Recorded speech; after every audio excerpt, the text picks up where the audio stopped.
Bom dia, sétimo ano, tudo bem com vocês? Hoje nós já estamos no mês de outubro, dia 5, e vamos à nossa aula número 64. Eu espero que vocês estejam todos quietinhos aí dentro de casa, porque essa pandemia ainda não acabou, infelizmente, tá? Pessoal, hoje nós vamos voltar para o livro de gramática. Nas semanas anteriores nós ficamos no livro de leitura e produção de textos, né? Vimos lá os gêneros textuais, literários. E agora para o livro de gramática, a gente vem lá na página 109 sobre o assunto predicado. Então, predicado, vocês sabem, é aquela parte da oração que sobrou do sujeito. Então, você pega uma oração, uma frase, identifica o verbo, pergunta para o verbo quem é que. A resposta desse verbo, a resposta para essa pergunta será o sujeito. O que sobrou será o predicado. Então, vamos lá. A unidade aqui começa com um poeminha de Paulo Leminski. Olha, veja lá a indicação bibliográfica. Paulo Leminski, Toda Poesia, São Paulo, Companhia das Letras, 2013, página 114. A palmeira e sua palma ondulam o ideal da calma. A palmeira e sua palma ondulam o ideal da calma é o nome do texto, né? É um haikai, por quê? Porque é um poeminha curto de 3 versos. Poemas curtos de 3 versos são chamados de haikai, tá? E esse daqui foi feito por Milor Fernandes. O de baixo, a palmeira estremece, palmas para ela, que ela merece. Então você tem aí 2 poeminhas curtinhos, né, com 3 versos cada um escrito por Milor Fernandes e o outro escrito por Paulo Leminski, tá bom? Então veja aí. Palmeiras são árvores de tronco único, encimado por folhas em forma de penas. Veja alguns dos sentidos encontrados no dicionário para o substantivo feminino palma. Então, o que é palma? Você tem aí o primeiro significado, lado interno da mão, entre o pulso e os dedos. 2, batida com as palmas das mãos uma na outra, geralmente repetida, frequentemente como manifestação de aplauso ou acompanhamento percussivo, mais usado no plural.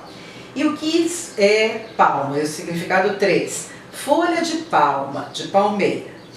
Depois de comparar os 2 haikais acima, diga em cada um qual é o sentido para a palavra palma. Então, vamos lá.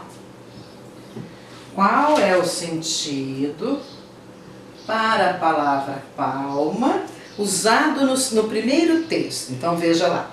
A palmeira e sua palma ondulam o ideal da calma. Essa palavra palma aí tem o significado 3. Qual é o significado 3? Folha de palma, de palmeira, tá? E qual é o significado de palma usado no segundo texto? Então, você vai lá na letrinha B e vê o segundo texto. A palmeira estremece, palmas para ela. Esse palmas aqui quer dizer o quê? Batida com as mãos uma nas outras, para provocar um som, né? Bater palmas. Então, esse é palma no primeiro texto e esse é palmas no segundo texto. 2. No primeiro haikai, identifique e classifique o sujeito do verbo ondulam em sujeito simples ou composto. Então, veja lá. A palmeira e sua palma ondulam o ideal, tá? Então, vamos colocar a frase aqui, exercício 2. Abre aspas, porque você está copiando, né? A palmeira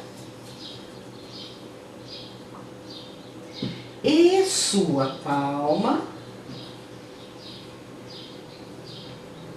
ondulam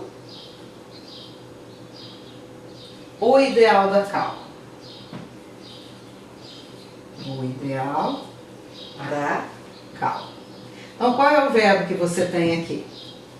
Tá? O verbo é ondula. Aí você faz a pergunta para o verbo. Quem é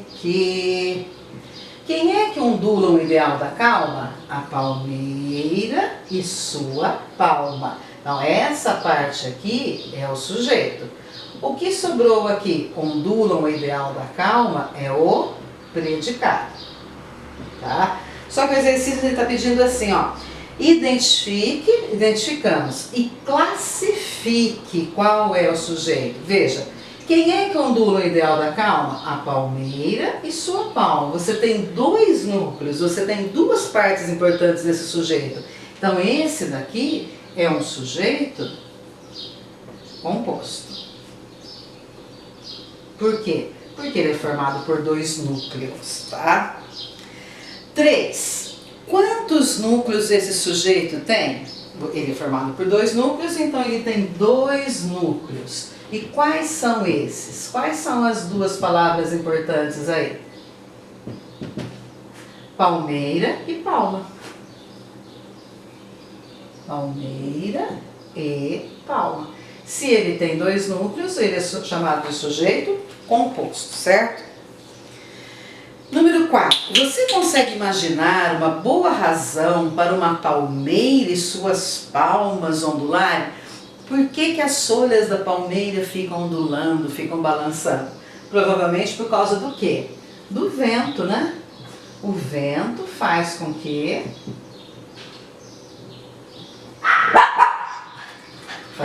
as folhas ondulem, faz com que as folhas balancem, certo? 5. O autor viu na palmeira a imagem ideal da calma. Por que isso aconteceu? Ora, ele fica olhando a palmeira e isso traz uma sensação de calma para ele. Para ele, as folhas balançando, as folhas da palmeira balançando, né? Trazem uma sensação de calma.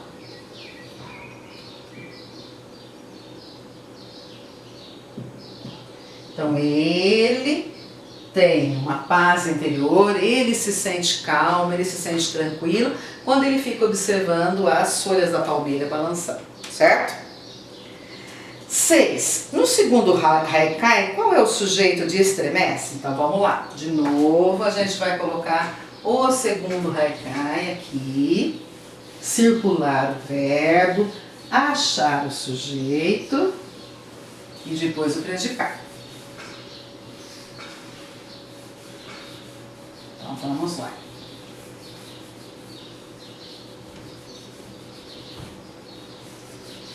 Esse aqui é o exercício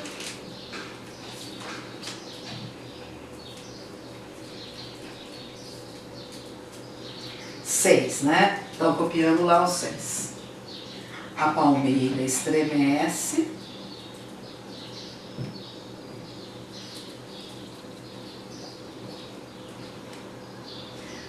Palmas para ela. Aqui vou mudar de linha, tá? A palmeira estremece. Aqui indica mudança de verso, tá? Palmas para ela. Que ela merece. Essa barrinha aí é para mostrar que houve uma mudança de um verso para o outro, tá? O exercício quer saber assim, ó. Qual é o sujeito do verbo estremece? Então aqui você tem o verbo. É só fazer a perguntinha para o verbo. Quem é que estremece? A resposta vai ser o quê? A palmeira. Então aqui você tem o sujeito, tá? E aqui você tem o predicado formado só por um verbo. Só pelo verbo estremece. Então sujeito e predicado, tá? 7.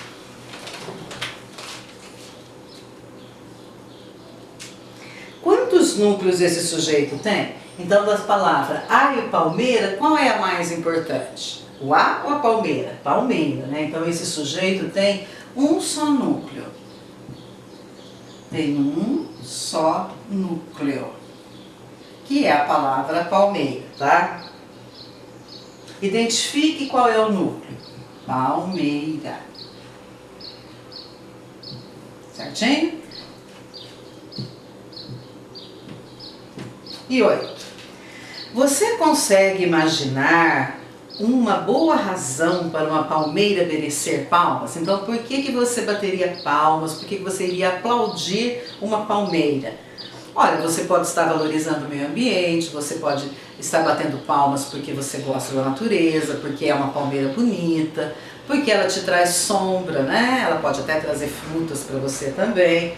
Então, depende aí do seu sentimento. Pode até ser um sentimento de proteção ao meio ambiente. Por causa de um sentimento de proteção ao meio ambiente.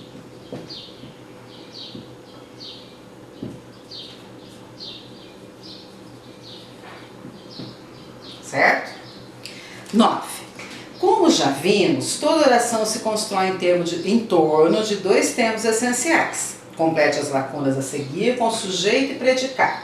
Então veja lá. O que vai completar o exercício 9A? Tem uma palavrinha que vai aí no retângulo vermelho. Elemento a respeito do qual se faz uma declaração. Então eu estou falando alguma coisa sobre alguém ou sobre um objeto. Essa parte da oração que eu falo sobre alguém, sobre um objeto, que eu faço uma declaração, uma afirmação, chama-se sujeito, tá? Na letrinha B tem outro retângulo vermelho lá. Então vamos ver. Aquilo que se declara a respeito do sujeito. Então eu já sei qual é o sujeito, tá? O que eu vou falar sobre ele? O que você fala sobre o sujeito é o quê? O predicado. E C. A palmeira e sua palma ondulam o ideal da calma. Tá? Qual é o sujeito e qual é o predicado? Então, na letrinha C, o primeiro quadrinho lá, a palmeira e sua palma, é o sujeito. E depois, ondulam o ideal da calma, é o predicado. Então, no primeiro aqui você escreve sujeito e no segundo você escreve predicado. Certo? Então, é importante essa definição aqui. Esse daqui é sobre quem você está falando e o predicado é o que você está falando sobre o sujeito. 10. Agora observe o predicado da frase assim.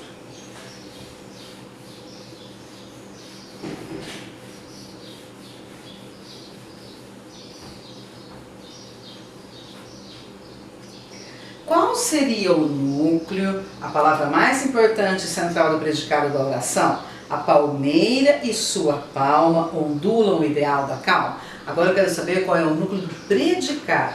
O núcleo do predicado é um verbo, tá? Então, qual é o verbo aí? A palmeira e sua palma ondulam. O verbo ondulam é o núcleo do predicado.